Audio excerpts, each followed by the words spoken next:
कहानी शुरू होती है अमेरिका के शान से शहर न्यू मिलफर्ड में। एक रविवार की सुबह एक छोटी सी लड़की सारा अपने मम्मी पापा बॉनी और एलेक्स के साथ चर्च में बैठी होती है। पादरी मैक विश्वास की ताकत के बारे में बात कर रहे होते हैं और सारा पूरे ध्यान से उनकी बातें सुन रही होती है। चर्च खत्म होने के बाद पूरा परिवार मिन डैनी, जो सारा का बड़ा भाई है, उसका फुटबॉल मैच देखने चले जाते हैं। स्टेडियम में खूब शोर है, सब अपनी अपनी टीम को चीयर कर रहे होते हैं। इसी बीच सैम कुछ खाने के लिए लेने स्टॉल पर जाते हैं, जहाँ वो देखता है कि दो लड़के चोरी करने की कोशिश कर रहे हैं। अपनी फौजी ट्रेनिंग याद करते हुए सैम तुरंत बीच में कूद पड़ता है। लड़के उन पर हमला करने की कोशिश करते हैं, लेकिन सैम पलक झपकते ही उन्हें काबू कर लेते हैं। फिर थोड़ी सी झड़प के बाद वो लड़कों को छोड़ देता है और आराम से स्नैक्स लेकर वापस आ जाता है, जैसे कुछ हुआ ही ना हो। मैच दूसरी तरफ अच्छा नहीं चल रहा होता है। डैनी की टीम 3-2 से पीछे है और समय लगभग खत्म होने वाला है, जिसे देख सारा बेचैन हो जाती है। तभी सैम उसे हल्की मुस्कान के साथ कहते हैं कि अगर वो हमेशा भगवान की बात करती रहती है तो क्यों ना उनसे मदद मांगे। जिसे सुन सारा हाथ जोड़कर जल्दी से प्रार्थना करती है कि उसका भाई जीत जाए, लेकिन उत्साह में वो दूसरी टीम को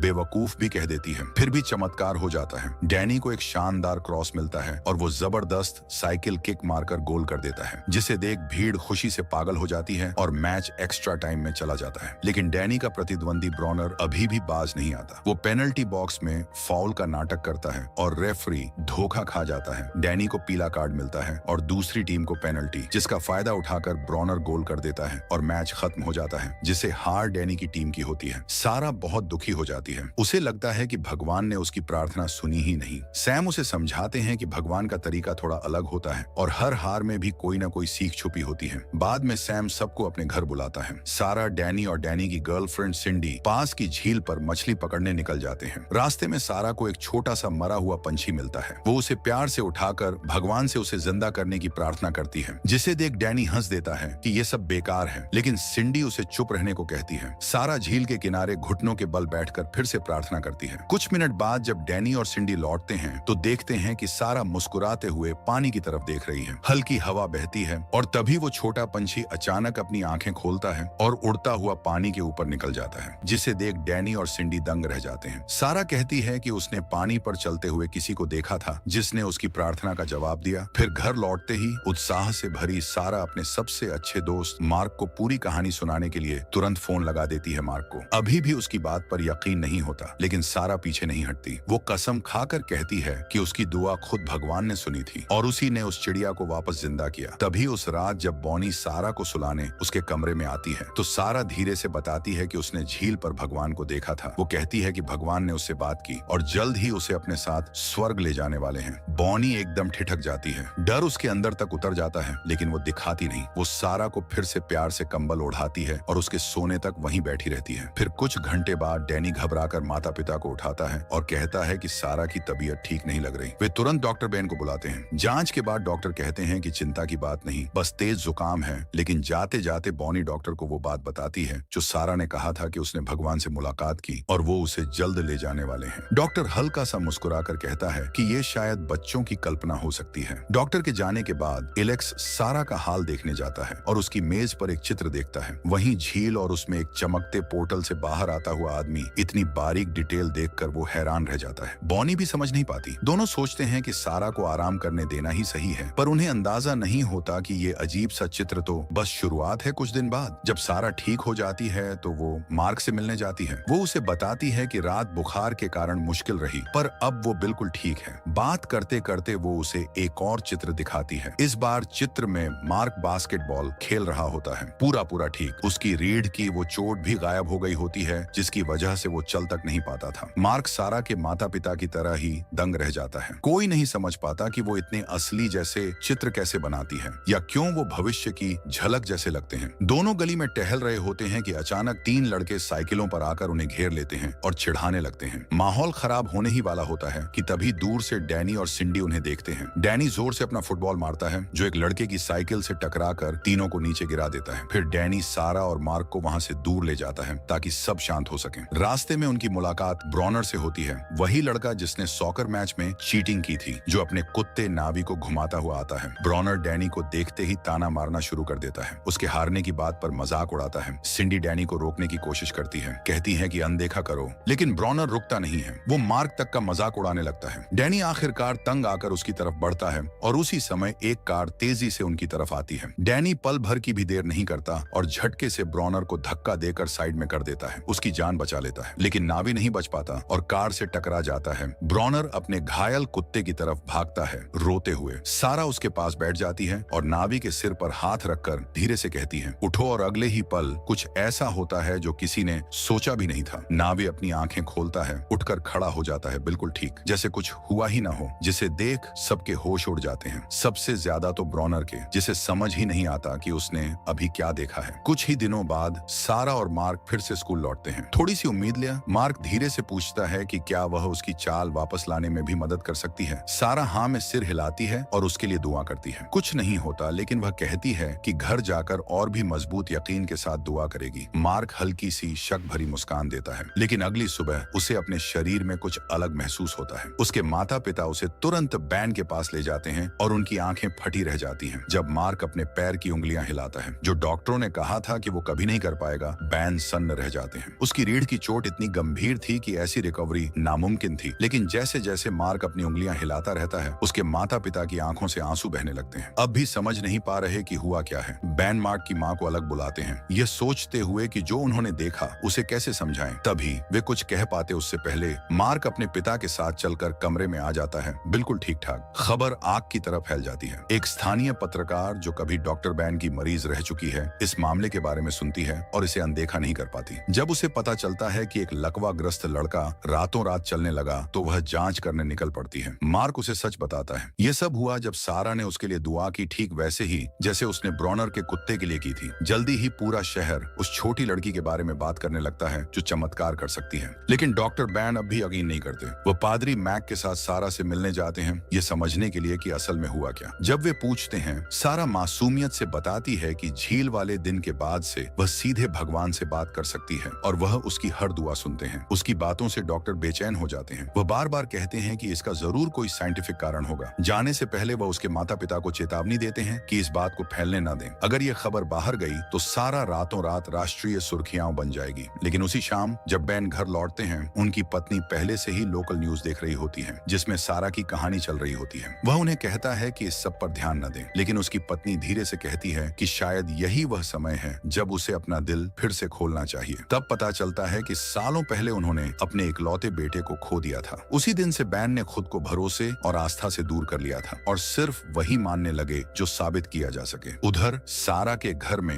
एलेक्स अपनी बेटी को एक नई ड्राइंग में डूबी हुई पाता है, एक लड़की जो घोड़े पर सवार है। सारा बताती है कि उसने इस लड़की को अपने सपनों में देखा है और उसे लगता है कि उसे मदद की जरूरत है। ड्राइंग में बनी लड़की है टेरेसा, एक युवा लड़की जो कैंसर से लड़ रही है और जिसे घोड़े दुनिया की हर चीज से ज्यादा पसंद है। उसी समय टेरेसा से मिलने उसके चाचा फादर अलोंजो आते हैं। वह उसे मुस्कान और एक छोटा सा तोहफा देकर खुश करने की कोशिश करते हैं, लेकिन उनकी कोशिशों के बावजूद साफ लग रहा है कि उसकी हालत अब और गंभीर होती जा रही है। कैंसर अब काफी बढ़ चुका है और डॉक्टर साफ साफ कह देते हैं कि उसके ठीक होने की उम्मीद बहुत कम है। ये सुनकर अलोंजो का दिल टूट जाता है। वह अपनी बहन के पास जाता है जो उस समय टीवी पर खबरें देख रही होती है। ठीक उसी वक्त सारा और उसके चमत्कारों पर एक रिपोर्ट चल रही होती है। ये सुनते ही टेरेसा की माँ अलोंजो से विनती करती है कि वह उसे सारा के पास ले जाए। उसे लगता है कि शायद यही उनकी आखिरी उम्मीद है। अगली सुबह वे सारा के घर पहुंचते हैं, जहां पहले से ही एक बड़ी भीड़ इकट्ठा होती है। सब लोग किसी चमत्कार की उम्मीद में आए होते हैं। एलेक्स सबको जाने के लिए कहता है, लेकिन उससे पहले कि लोग हटें, सारा खुद बाहर आ जाती है। टेरेसा को देखते ही वह उसे पहचान लेती है, वही लड़की जिसे वह कई दिनों से सपनों में देख रही थी। बिना किसी हिचकिचाहट के सारा उसके पास जाती है, उसका हाथ पकड़ती है और दुआ करने लगती है। टेरेसा को अपने पूरे शरीर में एक गर्माहट सी महसूस होने लगती है और कुछ ही पलों में उसके चेहरे पर एक अनोखी खुशी झलक उठती है। उसके दिल को यकीन हो जाता है कैंसर खत्म हो चुका है। लेकिन सारा यहीं नहीं रुकती। वह एक और छोटी लड़की की तरफ बढ़ती है जो जन्म से अंधी होती है और उसके लिए भी प्रार्थना करने लगती है। तभी टेरेसा को उस अंधी बच्ची के पीछे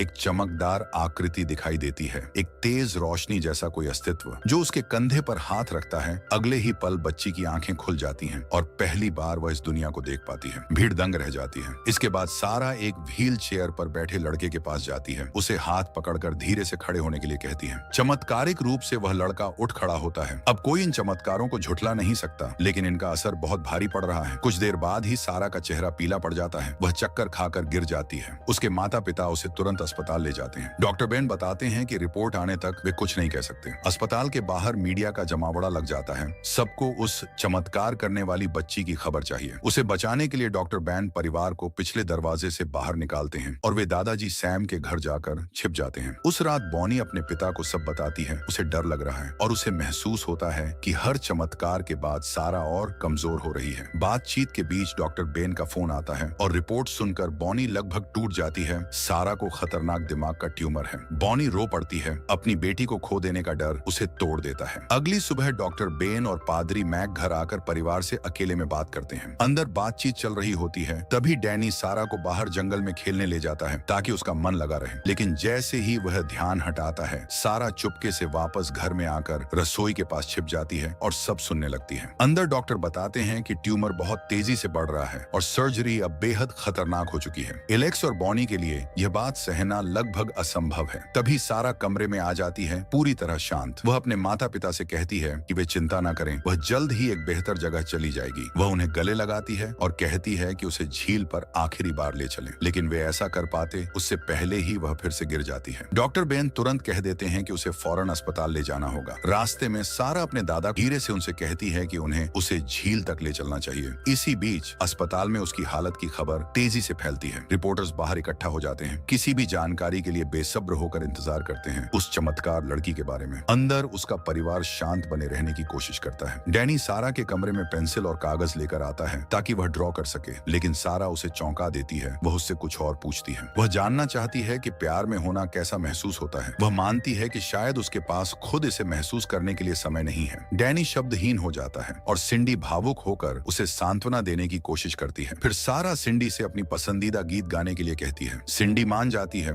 हालांकि उसकी आवाज कांप रही होती है, यह सोचकर कि शायद यह आखिरी मौका है जब सारा गाने में साथ देगी। थोड़ी देर बाद बॉनी और एलेक्स अपनी बेटी का हाल जानने आते हैं। सब कुछ शांत लगता है जब तक डैनी को दादा सैम का एक संदेश नहीं आता, जिसमें उसे तुरंत उनके घर आने के लिए कहा गया होता है। डैनी तुरंत सिंडी के साथ निकल जाता है। जब वे वहां पहुंचते हैं तो देखते हैं कि कई लोग इकट्ठा हैं। सैम कुछ कहने से पहले वह टेरेसा को पहले बोलने देता है। वह उस दिन के चमत्कार को बताती है जब सारा बीमारों की मदद कर रही थी। उसके पास एक चमकती हुई मौजूदगी खड़ी थी। वह निश्चय पूर्वक मानती है कि वह भगवान था और केवल वही सारा को उस ट्यूमर से बचा सकता है जो उसे खत्म कर रहा है। टेरेसा के बोलने के बाद सैम बताता है कि उसने सभी को क्यों बुलाया। वह सारा की आखिरी इच्छा पूरी करना चाहता है, उसे झील पर वापस ले जाना। वह यकीन करता है कि अगर सारा उस जगह लौटेगी जहां उसने भगवान को देखा था, तो भगवान फिर से प्रकट हो सकते हैं और उसे ठीक कर सकते हैं। सभी सहमत हो जाते हैं, लेकिन डैनी एक बड़ी मुश्किल को उठाता है। रिपोर्टर्स अस्पताल में भीड़ जमा करते हैं और स्टाफ बिना अनुमति के किसी मरीज को बाहर जाने नहीं देगा। सौभाग्य से मारिया एक नर्स और परिवार की दोस्त के पास एक एक्सेस कार्ड है जो सुरक्षित क्षेत्रों के दरवाजे खोल सकता है। इसके साथ वे सारा को बचाने की कोशिश कर सकते हैं। उस रात समूह अस्पताल की ओर बढ़ता है। डैनी, मारिया और टेरेसा लॉकर रूम में छुपकर यूनिफॉर्म ले जाते हैं, जबकि सैम चुपचाप सारा के कमरे में जाता है और बॉनी और एलेक्स से बाहर जाने के लिए कहता है। जैसे ही वे बाहर जाते हैं, डैनी और मारिया नर्स के वेश में सारा को भागने के लिए तैयार करते हैं, जबकि टेरेसा उसके बिस्तर में बैठ जाती है। अपने बालों में ब्लॉन्ड विग पहनकर भ्रम पूरा करती है। इस बीच सिंडी और मार्क रिसेप्शन डेस्क पर ध्यान भटकाने का काम करते हैं। सिंडी अचानक बीमार होने का नाटक करती है और सबके सामने गिर जाती है। नर्सें उसे मदद करने दौड़ती हैं, जिससे हॉलवे खाली हो जाता है, ठीक उतना समय जितना योजना को शुरू करने के लिए चाहिए। अराजकता का फायदा उठाते हुए डैनी, मारिया और सारा बिना किसी को देखे छिपकर निकल जाते हैं। बाहर मार्क पहले से तय किए गए इशारे देता है और अचानक सिंडी खड़ी हो जाती है, पूरी तरह से ठीक हो चुकी। यह देखकर सभी हैरान रह जाते हैं। इस बीच सैम एलेक्स और बॉनी का ध्यान भटकाए रखता है और बताता है कि वह सारा को उसके अंतिम इच्छा को पूरा करने के लिए झील तक ले जाने वाला है। माता पिता डर से चिल्लाते हैं कि वह पागल है और टेरेसा की हालत देखने दौड़ते हैं, लेकिन पाते हैं कि वह सुरक्षित बिस्तर पर है। अब उनके पास कोई विकल्प नहीं बचा। टेरेसा सच बोलती है, सारा पहले ही झील की तरफ जा रही है। माता पिता घबराकर उनका पीछा करते हैं, लेकिन तब तक डैनी, मारिया और सारा कार में झील की ओर बढ़ चुके होते हैं। जैसे ही वे पार्किंग से निकलते हैं, एक रिपोर्टर उन्हें देख लेता है। सारा को कार में देखकर वह अपने ट्रांसमीटर में चिल्लाता है, चमत्कारी लड़की अस्पताल से भाग रही है। कुछ ही पलों में रिपोर्टरों का हुजूम उनके पीछे पड़ जाता है। डैनी गाड़ी की स्पीड बढ़ा देता है, उन्हें छूटने की कोशिश करता है, लेकिन जब वे एक पुलिस कार के पास से गुजरते हैं तो पुलिस भी पीछा में शामिल हो जाती है, सायरन बजाते हुए। पीछे से सैम और पादरी मैट एक पिकअप में उनका पीछा करते हैं। पुलिस के रुकने के आदेशों के बावजूद सैम रास्ता खोलता है ताकि डैनी झील तक पहले पहुंच सके। आखिरकार डैनी की कार झील पर पहुंचती है, लेकिन रास्ता एक गिरे हुए पेड़ से ब्लॉक्ड होता है। वह उतरकर रास्ता निकालने की कोशिश करता है, तभी दूसरी गाड़ी आती है। पुलिस आने की उम्मीद में वह टेंस हो जाता है, लेकिन यह ब्रोनर है। वह वह बताता है कि वह मदद करने आया है और सारा का धन्यवाद करता है कि उसने उसका कुत्ता बचाया। बिना किसी हिचक के ब्रोनर सारा को अपनी बाहों में उठा लेता है और उन्हें झील तक एक छिपे हुए रास्ते से ले जाता है। कुछ ही पलों में सैम और पादरी मैट पुलिस के पीछे पहुंचते हैं। सैम जब बताता है कि वह अपनी पोती की आखिरी इच्छा पूरी करने की कोशिश कर रहा है तो अधिकारियों को सारा का नाम याद आता है। चमत्कारी लड़की। कहानी सुनकर वे उसे जाने देते हैं। सैम आंखों में आंसू लेकर झील की तरफ दौड़ता है, समय रहते सारा तक पहुंचने के लिए। ब्रोनर उसे लेकर चलता है, डैनी उसके पीछे। अचानक एक जंगली भेड़िया उनके रास्ते में आकर गुस्से से गुर्राता है। डर से सभी जम जाते हैं, लेकिन सही समय पर ब्रोनर का कुत्ता नावी आता है और भेड़िए को डराकर भगाता है। नावी की वजह से डैनी और ब्रोनर आखिरकार झील तक पहुंचते हैं और सारा को धीरे से पानी के किनारे रखते हैं, चमत्कार की दुआ करते हुए। कुछ ही पलों में बॉनी, एलेक्स और रिपोर्टरों का एक समूह आता है जो कहानी का पीछा कर रहे थे। उसके माता पिता उसकी तरफ दौड़ते हैं और उसे धीरे से उठाते हैं। सारा पीली पीली, थकी थकी और मुश्किल से सांस ले रही होती है। बॉनी अपने पिता की तरफ गुस्से में मुड़ती है, उसे दोष देती है कि उसने सारा की जान जोखिम में डाल दी। जैसे जैसे उनका झगड़ा बढ़ता है, सारा धीरे धीरे बेहोश होने लगती है। उसकी चेतना